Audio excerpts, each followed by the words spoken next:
Before we get started, we upload new story every day, so be sure to subscribe to our channel and turn on the notification bell so you don't miss any of our daily uploads. Breaking point. They said I was ungrateful when I finally walked away, but nobody asked how many years I had spent being grateful for crumbs. My name is Sarah, and for 23 years, I believed that love meant sacrifice. I believed it meant putting everyone else's needs before my own, swallowing my words when they hurt, and pretending that being overlooked was the same as being cherished. I believed this because my mother, Patricia, taught me that this was what good daughters do. What I didn't understand then was that she had confused devotion with servitude, and I had inherited her confusion like a genetic defect. The house where I grew up still smells like her disappointment. It's a modest two-story colonial in suburban Connecticut, with faded yellow siding and a front porch that sags slightly on the left side. My father built that porch himself when I was 7, back when he still believed that small gestures could fix the growing distance between him and my mother. He was wrong about that, but the porch remained, crooked and stubborn, like so many things in our family. After Dad died when I was 25, I moved back home to take care of Mom. It seemed like the natural thing to do, the right thing. She was only 58, but had developed a host of ailments that seemed to multiply whenever I mentioned having my own life. Migraines that struck when I had plans with friends, back pain that flared up when I talked about dating, memory problems that mysteriously cleared up when she needed to remind me of everything I owed her. The first few years weren't so bad. I worked at the local library, came home to cook dinner, helped her with her medications, and listened to her stories about the neighbors, her book club, and how difficult everything had become since Dad left us. I told myself I was being a good daughter. I told myself this was temporary. But temporary stretched into a decade, and somehow, without my noticing, I had become not just my mother's caregiver, but her emotional dumping ground, her financial safety net, and her captive audience for every grievance she had collected throughout her 70 years of life. The pattern was so gradual that I didn't see it forming. First, she needed help with the mortgage payments because her widow's benefits weren't quite enough.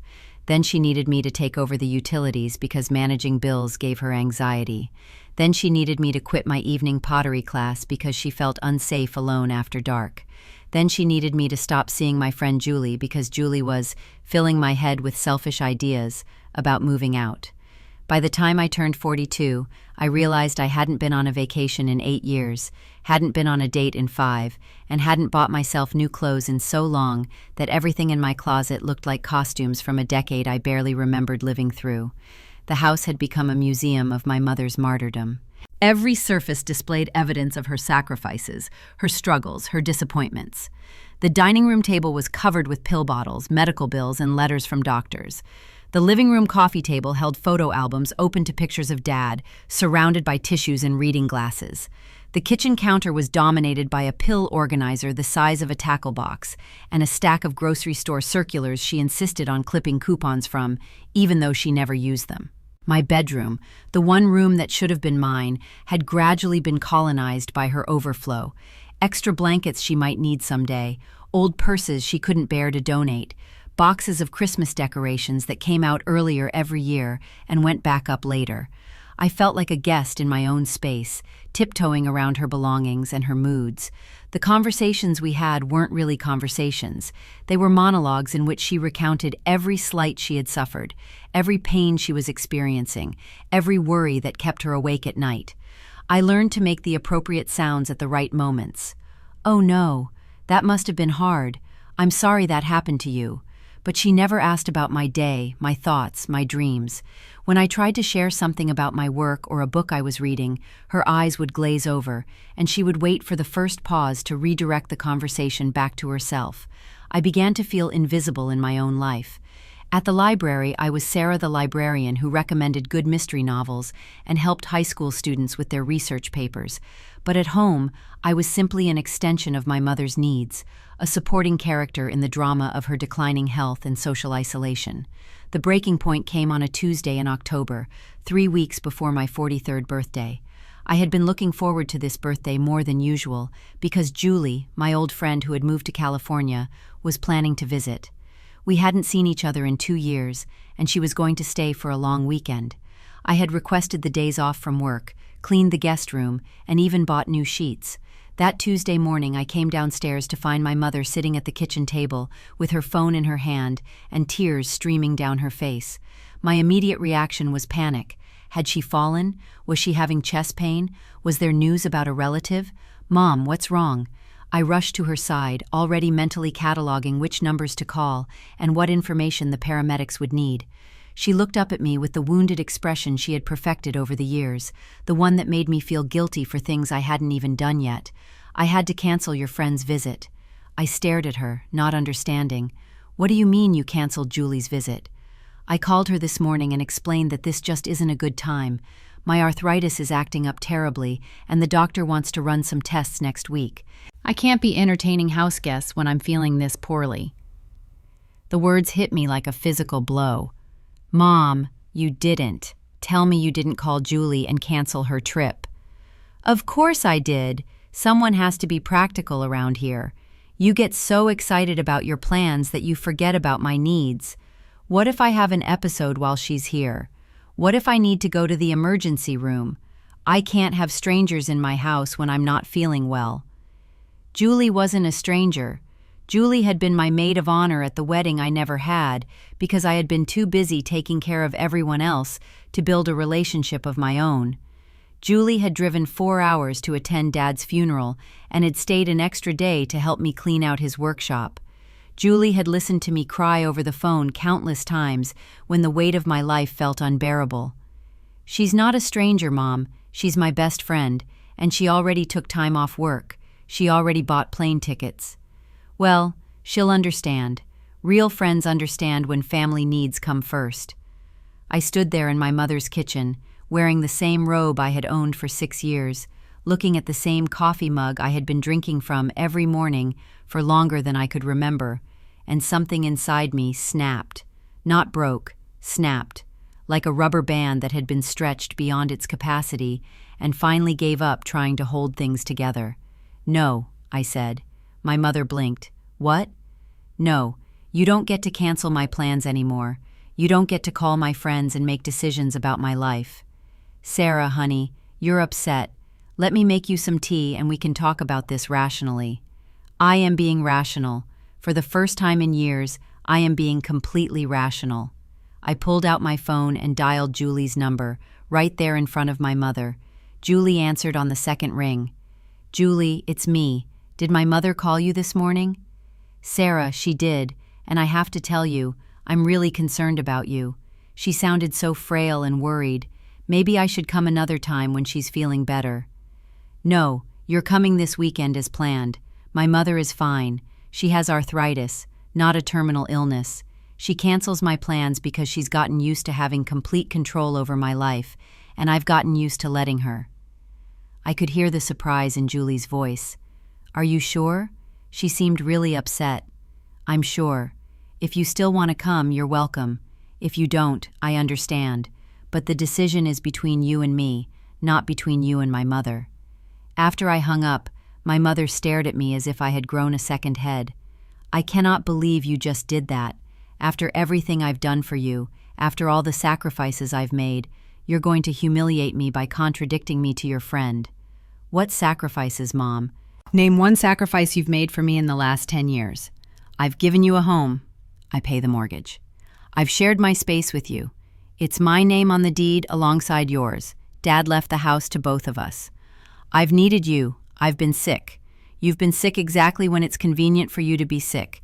Your arthritis disappears when you want to go shopping or visit your sister. Your migraines vanish when there's something on TV you want to watch. Your memory problems evaporate when you need to remember something I did wrong 15 years ago." She stared at me, and for a moment I saw something I had never seen before. Not hurt, not disappointment, but calculation. She was figuring out how to regain control of the conversation, how to make me feel guilty enough to apologize and return to my role as her devoted servant. "I raised you to be better than this," she said finally. "Your father would be ashamed." That's when I knew I was done, not just with this conversation, but with this life, this house, this version of myself that had been shrinking for so long I had almost disappeared entirely. Dad would be ashamed that I've spent 13 years of my life making myself smaller and smaller so that you could feel bigger, I said. He would be ashamed that I've let you turn his daughter into a ghost. I walked out of the kitchen and went upstairs to my room. For the first time in months, I closed the door. I sat on my bed, surrounded by my mother's overflow, and looked at my hands. They were the hands of a 42-year-old woman, but I felt like I was seeing them for the first time. These hands had shelved thousands of books, had comforted crying children, had cooked thousands of meals, had held my father's hand when he was dying. These hands belonged to me, not to my mother's needs or expectations or manipulations. I started packing, not everything, just enough for a week. I folded clothes I had forgotten I owned and found a suitcase in the back of my closet that still had tags from a trip I had planned but never taken. As I packed, I could hear my mother moving around downstairs, opening and closing cabinets, running water, doing the things she did when she wanted me to know she was suffering. That evening, she made her dinner in pointed silence, clattering dishes and sighing loudly. She left the kitchen a mess, which was her way of showing me that she was too upset to clean up after herself. I made myself a sandwich and ate it standing at the counter, then washed only my own dishes. The next morning, I loaded my car with my suitcase and a box of books. My mother appeared at the front door as I was putting the last bag in the trunk. "Where are you going?" "I'm going to stay at the Extended Stay Inn on Route 9 until I can find an apartment." "For how long?" "I don't know." "What about me?" I looked at her standing there in her housecoat and slippers, and I felt something I hadn't felt in years. Not guilt or obligation or fear of her disappointment. I felt sorry for her. Sorry that she had lived so long without learning how to be happy, how to find joy in other people's successes, how to love without controlling. "You'll be fine, Mom. You've always been fine. You've just gotten used to pretending you're not so that I'll take care of you." "I won't forgive you for this. I'm not asking you to." I got in my car and drove away from the house where I had spent most of my life making myself as small as possible. In my rearview mirror, I saw my mother standing on the crooked porch Dad had built, watching me leave. The Extended Stay Inn smelled like industrial carpet cleaner and other people's lives. My room had a kitchenette with a 2-burner stove, a small refrigerator, and a dining table that folded down from the wall. It was the first space I had lived in as an adult that was entirely mine. No one else's medical bills on the counter. No one else's photo albums on the coffee table. No one else's emotional weather determining the climate of my day. Julie arrived on Thursday evening, and when I opened the door to let her in, she looked at me for a long moment before speaking. "You look different," she said. "Different how?" "Taller." We spent the weekend talking about everything I had forgotten I cared about, books and travel and the careers we had imagined for ourselves when we were 25. She told me about her life in San Francisco, her job at a nonprofit, the man she was dating who made her laugh. I realized I hadn't laughed, really laughed, in months. On Sunday morning, we went to a coffee shop I had never been to, even though it was only 10 minutes from the house I had lived in for 13 years. I ordered a lavender latte because I had never tried one, and it was delicious. Such a small thing, but it felt revolutionary. "What are you going to do?" Julie asked. "I'm going to find my own place. I'm going to go back to work on Monday and act like nothing happened, because as far as my real life is concerned, nothing bad happened. I just stopped pretending that sacrificing my happiness was the same as being a good person." "What about your mom?" I stirred my latte and thought about it. "She'll figure out how to take care of herself, or she won't. Either way, it's not my job anymore." On Monday, I went back to the library and told my supervisor that I was available for evening programs again. I had been turning down opportunities for years, claiming I couldn't stay late because of my mother's needs. Now I signed up to lead a book discussion group that met on Wednesday evenings. That Wednesday, my mother called while I was facilitating a conversation about The 7 Husbands of Evelyn Hugo. Her call went to voicemail. She called again during the part where we discussed Evelyn's decision to prioritize her own happiness over other people's expectations. Another voicemail. When I listened to the messages later, they were what I expected. She was having chest pains. She was dizzy. She couldn't remember if she had taken her medication. She needed me to come over right away. I didn't go. Instead, I called her back and suggested she call her doctor if she was experiencing symptoms that worried her. If it was a real emergency, she should call 911. "I can't believe you're abandoning me," she said. "I'm not abandoning you. I'm refusing to participate in the fiction that you're helpless." The next morning, she called to tell me that she had driven herself to the doctor's office and everything was fine. Her blood pressure was normal, her heart rate was normal. The doctor had told her she seemed to be in good health for a woman her age. "So the chest pains were gone by the time you got to the doctor?" I asked. There was a pause. They came and went. "I'm glad you're feeling better." I found an apartment 2 weeks later. It was a one-bedroom unit in a complex that allowed cats, though I didn't have a cat yet.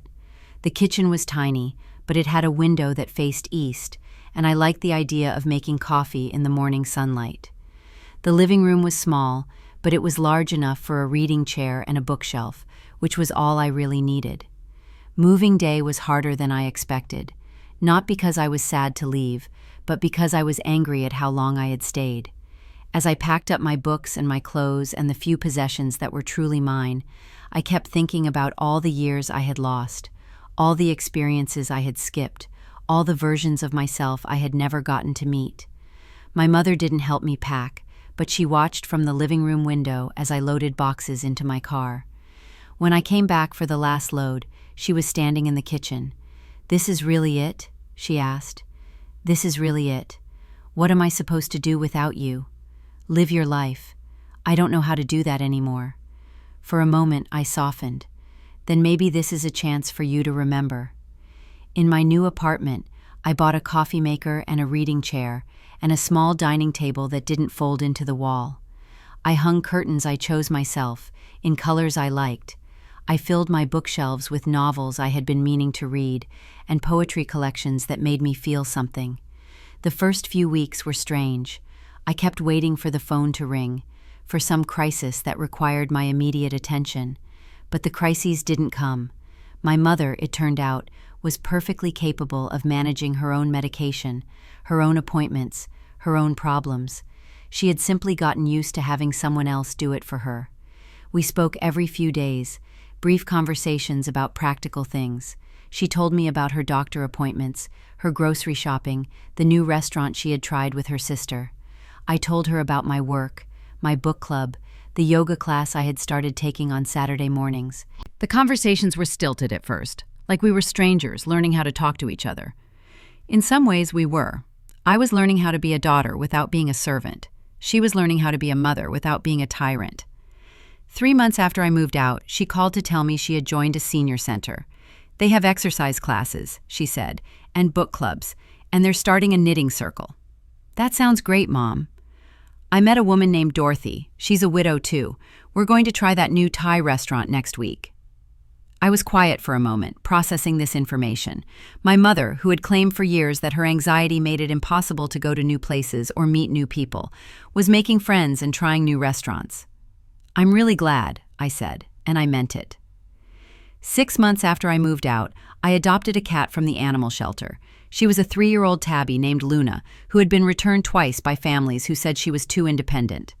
I fell in love with her immediately. My mother came to visit my apartment for the first time on a Sunday in April. She brought a small gift, a coffee mug with a quote from Virginia Woolf. "A woman must have money and a room of her own." I wondered if she had chosen it deliberately, or if it was just a coincidence. She met Luna and admired my bookshelf and sat in my reading chair while I made us tea in my tiny kitchen. We talked about the book we had both recently read, a memoir about a woman who had walked 1,000 miles to recover from grief. "Do you think she really needed to walk that far?" my mother asked. "I think she needed to walk as far as it took," I said. My mother nodded. "Sometimes the distance we have to travel to find ourselves is longer than we expect." I looked at her, surprised by the insight. "Yes," I said, "sometimes it is." That night, after she left, I sat in my reading chair with Luna purring in my lap and thought about the year that had passed since I walked away from the life I had been living by default. I thought about all the small freedoms I had reclaimed, the freedom to make plans without checking with someone else first, the freedom to spend money on things that brought me joy instead of just things that met someone else's needs, the freedom to be happy without having to hide it so that someone else wouldn't feel bad. I had spent so many years believing that love meant erasing myself, making myself smaller so that others could feel bigger. But real love, I was learning, didn't require that kind of sacrifice. Real love wanted me to be fully myself, not a diminished version designed to meet other people's expectations. A year later, I met someone. His name was Michael, and he was a teacher at the high school who came to the library every Tuesday to check out books for his students. He had kind eyes and an easy laugh, and when he asked me to have coffee with him, I said yes without checking with anyone else first. On our third date, he asked about my family, and I told him the story. Not the sanitized version I might have told a year earlier, but the real story. How I had spent 13 years of my life taking care of a mother who wasn't actually sick, just lonely and controlling. How I had finally walked away when I realized I was disappearing. That must have been terrifying, he said. It was, but staying was more terrifying. He reached across the table and took my hand. I'm glad you left. Me too. We've been together for 2 years now. We're talking about moving in together, maybe getting married. My mother likes him, which surprises me. I think she respects the fact that he doesn't try to manage her moods or fix her problems. He's polite but boundaried, kind but not enabling. At Christmas this year, my mother gave me a photo album filled with pictures of me throughout my life. Pictures of me as a child, as a teenager, as a young woman. Pictures I had forgotten existed. On the last page, she had written a note. I'm sorry it took me so long to see you. I'm proud of the woman you've become. I cried when I read it, not from sadness, but from relief. The mother I had been waiting for my whole life had finally shown up. We still have difficult moments. Old patterns don't disappear overnight. Sometimes she slips back into manipulation, and sometimes I slip back into guilt. But now we both recognize what's happening and make adjustments. We're learning how to love each other without losing ourselves. Last month, I got promoted to head librarian. It's a position I had wanted for years but had never applied for because I thought I couldn't handle the additional responsibilities while taking care of my mother. Now I have my own office with a window, and I'm developing new programs for the community. I feel like I'm finally living the life I was meant to live, instead of the life that was expected of me. On my 45th birthday last week, I threw myself a party. Not a big party, just dinner with friends at a restaurant I had always wanted to try. My mother came, and she brought a gift. A small framed quote that said, "The most courageous act is still to think for yourself," aloud. As I looked around the table at the people I had chosen to surround myself with, people who knew me and liked me and wanted me to be happy, I thought about the woman I used to be. The woman who apologized for taking up space, who made herself smaller so others could feel bigger, who confused love with servitude and kindness with self-erasure. That woman seems like a stranger to me now, someone I once knew but can barely remember being. And while I'm sorry for all the years she lost, I'm grateful for the lesson she taught me, that the most radical act of love we can perform is refusing to disappear, that sometimes the most generous thing we can do for the people we care about is to stop enabling their worst impulses, that true freedom isn't the absence of relationships, but the presence of relationships that don't require us to sacrifice our souls. I am 45 years old, and I am finally learning how to take up space in my own life. I am learning that my happiness matters, that my dreams are valid, that my needs are not negotiable. I am learning that love doesn't require martyrdom, and that the people who truly care about me want me to flourish, not fade away. They said I was ungrateful when I finally walked away, but nobody asked how many years I had spent being grateful for crumbs. Now I know what it feels like to feast at the table of my own life, and I will never go hungry again. If you like this kind of content, make sure to hit the subscribe button, drop a like and a comment, and turn on the notification bell so you won't miss out on our new content.